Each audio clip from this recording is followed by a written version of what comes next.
Welcome back, everybody, to another episode in Software Engineering and Salesforce. My name is Brooks Johnson, and today we are going to talk about that scariest of topics in computer science, recursion.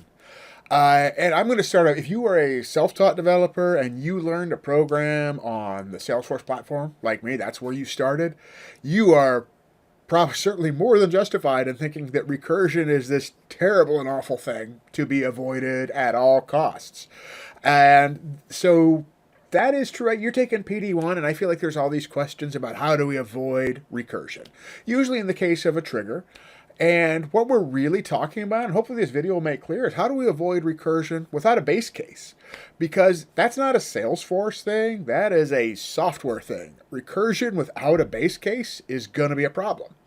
And so we're going to hop in, but I do want to say, recursion is a fundamental thing in all software. It's used everywhere. The Apex language, I promise you under the hood when it's doing its certs and sorts, is using recursive algorithms.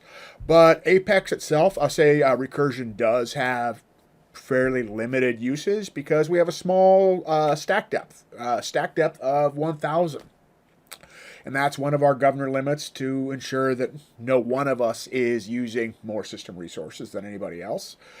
So maybe someday in the future, hey, I think it'd be great if, Queuable Apex got a higher stack depth limit. But I also think Salesforce functions will solve more of these issues. And probably in a future video, we'll explore some of these where we would hit a stack depth issue. And we'll work through some of those algorithms with a Salesforce function in Node or Java, whatever, and see what we get. So that's it. Let's hop into IntelliJ, into our code, and we're going to start talking about recursion. And one of the things I want to say, just a housekeeping item for today. Recursion is going to be really tough to understand if you do not understand the call stack. So I'm going to put a link up here and click on that. If you did not see a video I did a while back on the call stack and how that works, I really recommend go watch that one first, then come back and watch recursion, because recursion is all about the call stack. So let's take a look at factorials. All right, we are going to let's get our code in place here.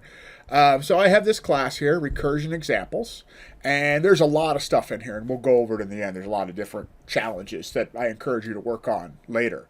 But I think, to me, the easiest way to understand recursion is with a factorial. And so we're going to go through a factorial with an iterative solution, which is just a fancy way of saying with a for loop. A factorial down to a recursive solution. And then we're actually going to take a look at it in JavaScript as well, and in the dev tools, because I actually think JavaScript and the Chrome dev tools make a really great way to visualize the call stack and see what's going on without, because I'm way too lazy to do a bunch of animated PowerPoint slides to show how the call stack is working. So, all right, let's do an iterative solution of a factorial. And if it's been a while since you took high school math, all a factorial is, through it here in our comments, it's the product of all the integers and the integers below it. So factorial 5, right? 5 times 4 is 20, times 3 is 60, times 2 is 120, times 1 is 120. And it's important to remember with our solutions here, right, the commutative property of multiplication. So order doesn't matter, right? 5 times 4 times 3 times 2 times 1 is the exact same thing as 1 times 2 times 3 times 4 times 5. All right, that's enough high school math. Now, so all we're going to do to solve this iteratively, right? So here on line 49, we declare an integer named variable, type integer, name it result. We're going to store the value of 1 in it.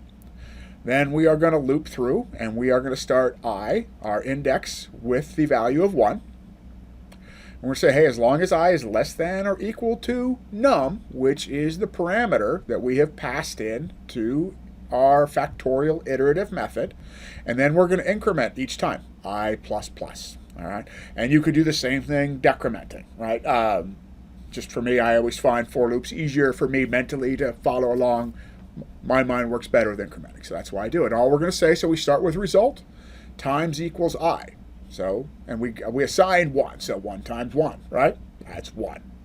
All right, we flip through, 1 times 2, 2. So you can see, this is pretty straightforward, right? This is how we get a factorial, right? So if we go over to our tests, and let me find my factorial tests. And let's just run our test. It should return iterative factorial. And you can see, hey, we're just going to pass it 5, and we expect to get the one value of 120 back, because 120 is factorial 5.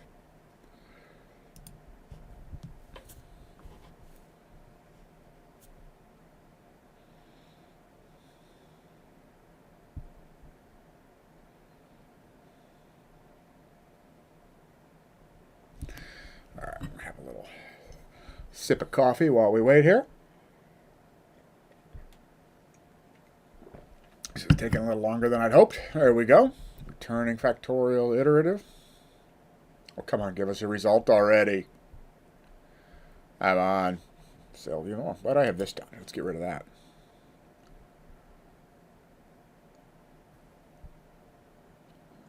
This is weird. This is like something going on with my IDE now.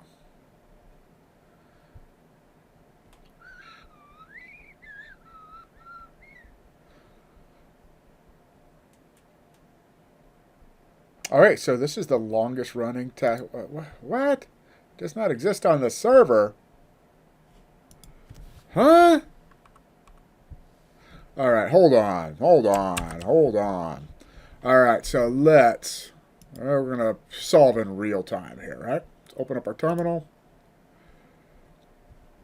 Did I make some change? And now that test is not there. So I'm going to let's run it.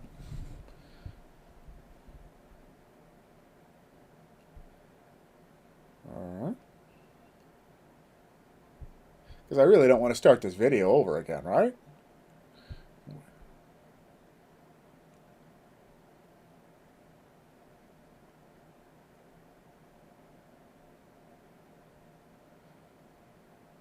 What is going on? 0 of 2. All right. Now, let's run our test. Let's run factorial iterative. Huh?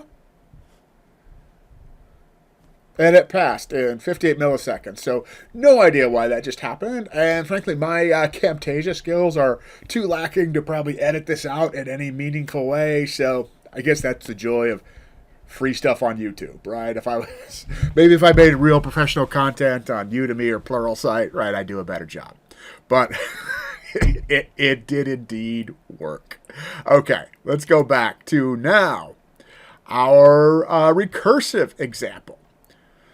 So let's talk. All recursion really is, in this case, it's a method that is calling itself, and every time it is using a smaller version of that problem. So for us to be able to solve a problem recursively, we have to be able to think of that problem in terms of smaller subsets of itself. So if each factorial, right, it's going to, n times n minus 1, right? That is what we're going to do. So we have our base case, right? And this is essential. This is where your recursion comes from, or your infinite recursion. This is where your PD1 questions about a recursive trigger. It is recursion without a base case. You have to tell this method at some point, when you get to this situation, exit, stop, no more recursion. Otherwise, boom, infinite recursion. You're just going to go forever, and you are going to blow through your 1000 stack depth limit, and you're going to get an error. But if you understand how this works, I would always put safeguards in if I'm writing a recursive method on Apex, but you should be able to use recursion fearlessly, frankly. So let's talk. So our base case here is if number equals 1, return 1. All right. Then we have a recursive case. And the recursive case is where we are going to call our method, where our method is actually going to call itself. It's actually really cool. I mean, it is so cool when you think about it. So we're going to say number times equals factorial recursive. So that's our method. And we're going to pass in n minus 1. So if we started with 5, right, we are now going to pass in 4. And it's going to call itself. And it's going to pass in 3. And it's going to call itself again and pass in 2. And remember, all these, boom, boom, boom, they're going on the call stack. All right? Finally, we get to our base case. And we write number equals 1 because factorial recursive called itself with a value of 1. it returns 1. And now it unwinds, right? And here's the thing about factorials. I always think like I say unwind, right? They almost solve the problem. I'm going to say at least almost in a reverse way of how I think of it mentally. Returns a 1. All right. Next one returns a 2. So as I said, remember this commutative property, right? So now we're going to get, 2 times 1, right? Next one returns a 3.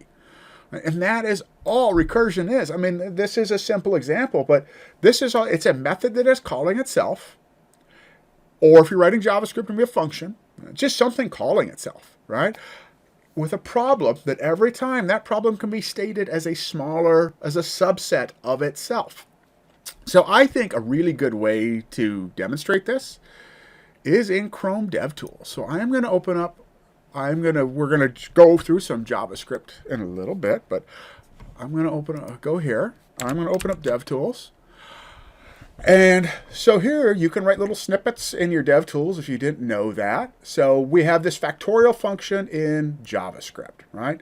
Really the exact same thing we just saw in Apex.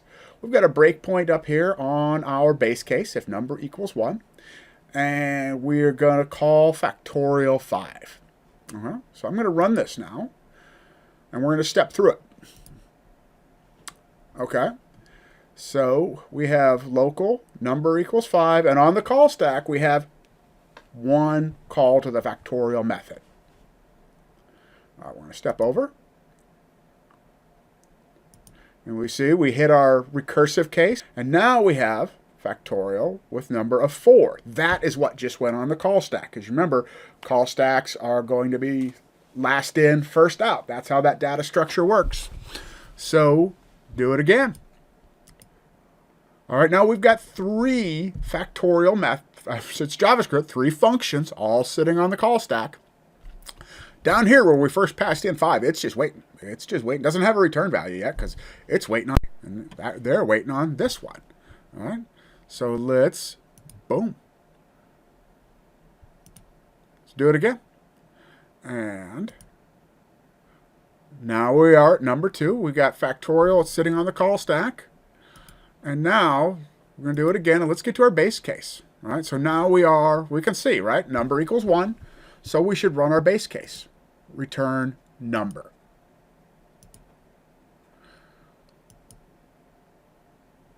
And now it's, like I said, it's unwinding, right? It's going to step back through. So now we can see this return value. It's, all right, return value 24. Return value 120, right? And we can see those factorial function calls. They're popping off the stack. And there we go. All right, so, I mean, that's it. And I agree with you. Like, this is a really simple example, but that's how recursion works. That's how it works in JavaScript. It's how it works in Apex. It's how it works in any programming language. So recursion, and we'll show this in an example, so in and of itself, there's nothing bad about it. I feel like if you learn to program in Salesforce and your first encounter with recursion, this is me speaking from experience, was the Platform Developer 1 exam, you probably think it's a really awful thing. It's only an awful thing without a base case here. If I had, if I didn't have a base case here, this would just run forever and we'd blow up our stack. But just to show differences, so let's open up our anonymous Apex. And debug recursion examples. Okay, so let's run our first one. All right, we're going to just call our factorial recursive method. We're going to pass it in a value of 5. Right, we should see 120 over here in our anonymous Apex window. There we go, 120. Now, let's comment that one out. Whoa. What'd you do there, Brooks? All right. Comment. Hey! Question marks. All right, come on. Now, let's use this one. We're going to pass it in a value of 1,000. So if I remember this, the Apex stack depth limit is 1,000. I want you to think about what's going to happen when I try to call factorial recursive and pass it in a value of 1,000.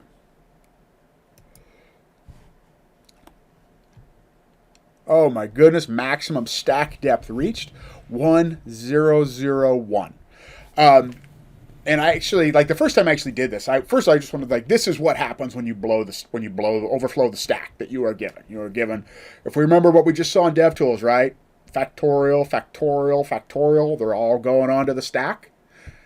This is what happens when Salesforce says, hey, you can only put factorial on this stack 1,000 times. You go 1,001 times, we're giving you an error, right? You tried to use more resources than we think you are allowed. First time I saw this, I actually expected I wouldn't see this error right until I tried 1,001. But you're using a few pieces of stack depth for some housekeeping things for the class, things like that. So, but this is why I say, in fact, you do have recursion works in Apex. I say exactly the same way it works in any other programming language in the world. If you have the proper safeguards in place to make sure you don't blow your call stack, you can use recursion fearlessly.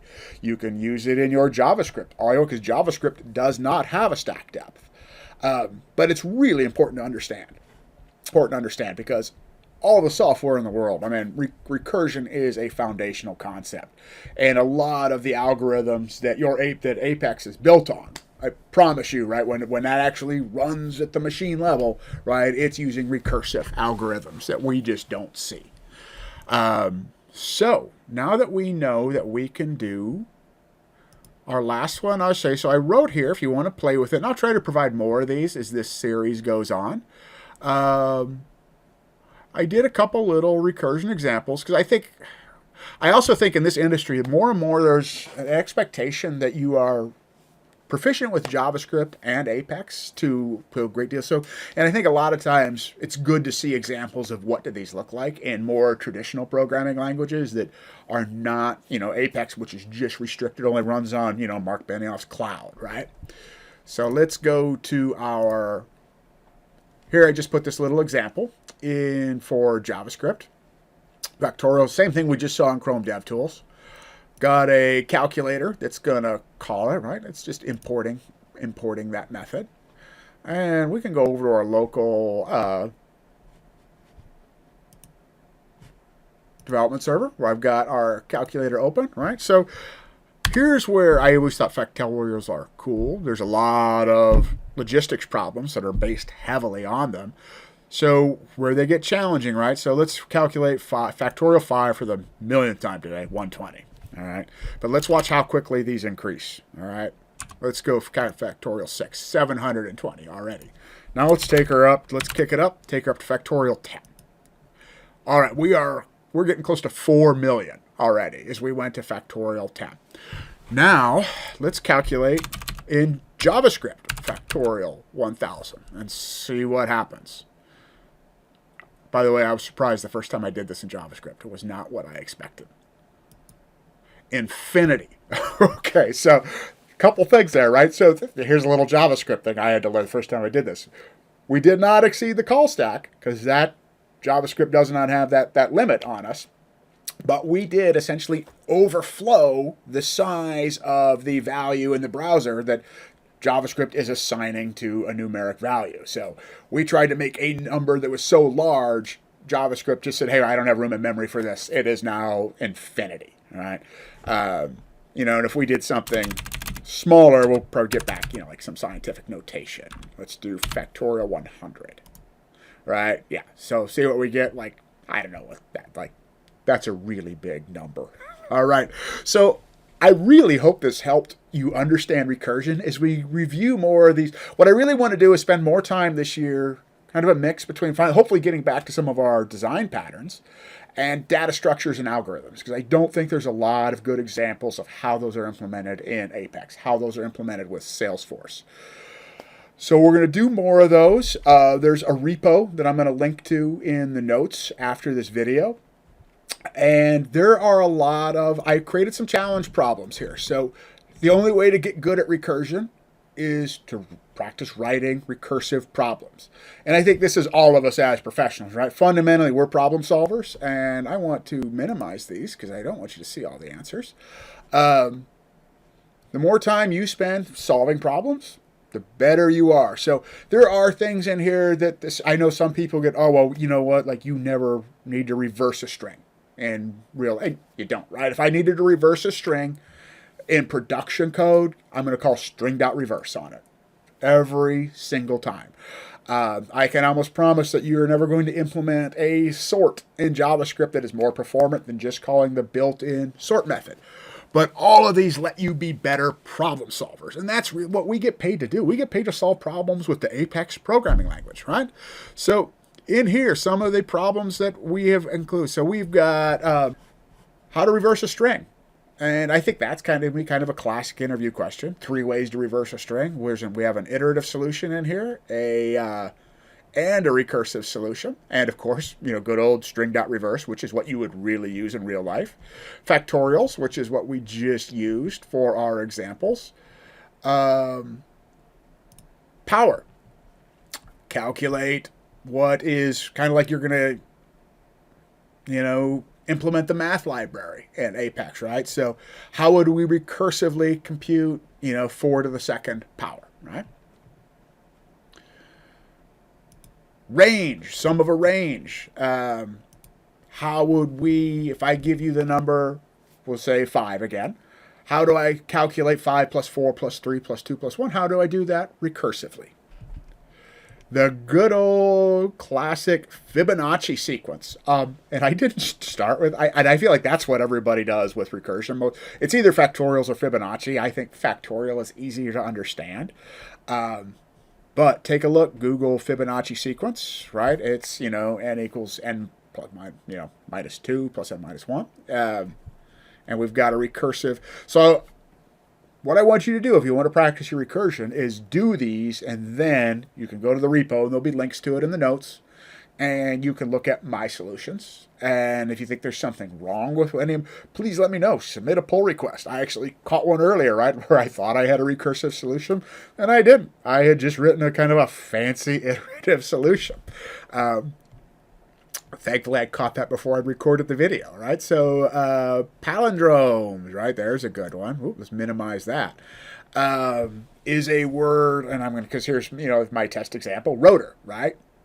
Is it the same word spelled forwards and backwards? So the more challenging ones here are the palindrome and the string reversal.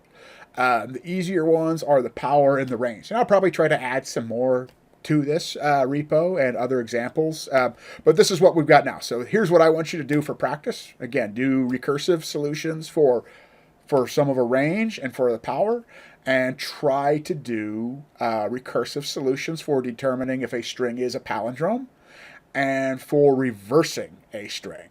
And I'm going to tell you what, when I was kind of working on some of these for my own practice, side benefit is, first of all, I cannot possibly overestimate, I feel like, the value of intellectual struggle for a developer. Of really, really working hard to figure something out before you go look at somebody else's solution. Side effect of trying to prepare some of these in Apex, because there's really just not a lot of solutions in Apex out there. There are implementations in Java and JavaScript and Python. Was it helped me get a little better at some of the string methods in Apex that I don't really use that often. So, I feel like I'm like a pro with Apex substring methods now, which is something I really use every day. So I really hope this was a useful video.